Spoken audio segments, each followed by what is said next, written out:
welcome back to my channel. If you're new here, my name is Chiwe Juliet and I am 6 years natural. I always have to remember I'm 6 years natural. And what else do you need to know if you haven't been here before? And welcome. Yeah, obviously don't leave here without subscribing. I'm known all over social media as Igbocurls. And yes, I'm Nigerian. I'm completely Nigerian. Yes, and my hair is very long. Thank you for asking. Okay, so today's video I'm going to be addressing a very popular question that I received, and this one has to do with hair porosity. So I'll tell you what hair porosity is, and I'll tell you the characteristics of each type of porosity, and depending on that you can be able to assess the category that your hair falls into. Now, first of all, hair porosity means the ability of your hair to absorb or not to absorb water. Okay, and this also applies to moisture, because water is moisture. And every one of us has a type of porosity, which is either low porosity, medium / normal porosity, or high porosity. So usually some of us are actually born with low porosity or high porosity, and it is often more convenient, obviously, to have medium porosity, which is when your hair can absorb a good amount of water and retain moisture for longer, while low porosity means your hair does not readily absorb moisture or even chemical treatments, because the hair cuticle, that's the protective layer of the hair, that's the one that's on top of your hair. The hair cuticle is really tightly closed, so it resists moisture. If you notice that most of your products tend to sit on top of your hair, most of them, not a few of them, most of them that you buy tend to sit on top of your hair, then you definitely fall into low porosity category.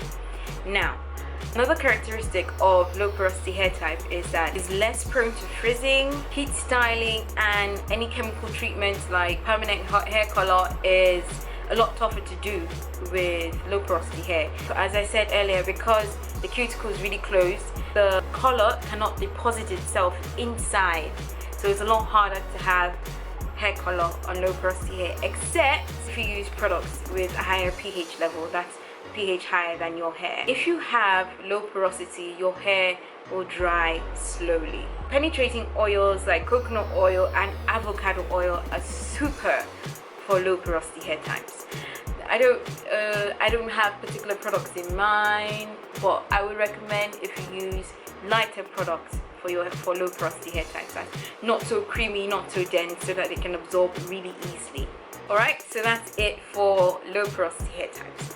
Now, medium or normal porosity hair has the ability to absorb moisture and retain moisture really well. This is because the cuticle layers are tight, flat, and really flexible, so they're not as tightly closed as lower porosity hair type. Okay, so medium porosity hair responds well to creams and oils like argan oil or jojoba oil.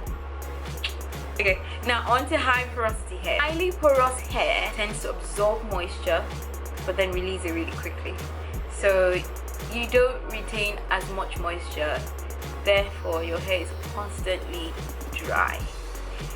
You can moisturize in an hour, and in 2 hours your hair is like stone. Your hair is literally as dry as starch.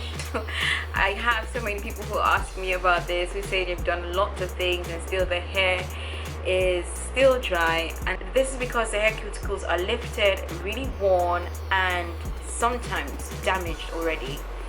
So things that could damage your hair, things that could make your hair really porous, are things like heat styling, daily styling, environmental damage, permanent hair coloring, wet brushing. These are the things that can make your hair really porous. So if your hair is constantly dry and tangled, then those are signs that your hair is highly porous, and you need to take up protein treatments and deep conditioning treatments constantly, so every other week, to restore the health of your hair. Another thing is that highly porous hair likes heavy creams like shea butter and castor oil. But that doesn't mean that if your hair likes shea butter and castor oil that is highly porous, no.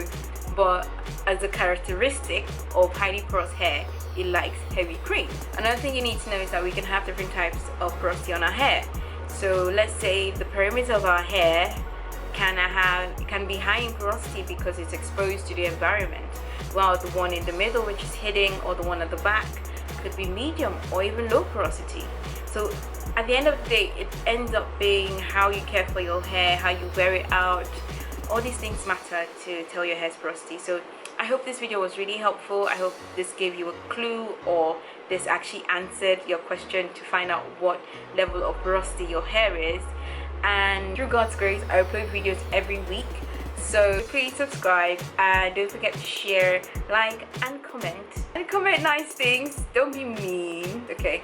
And yeah, I'll see you all in my next video. Thank you all so much for watching. Have a wonderful day. Bye.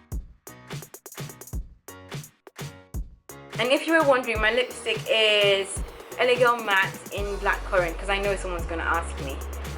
So yeah.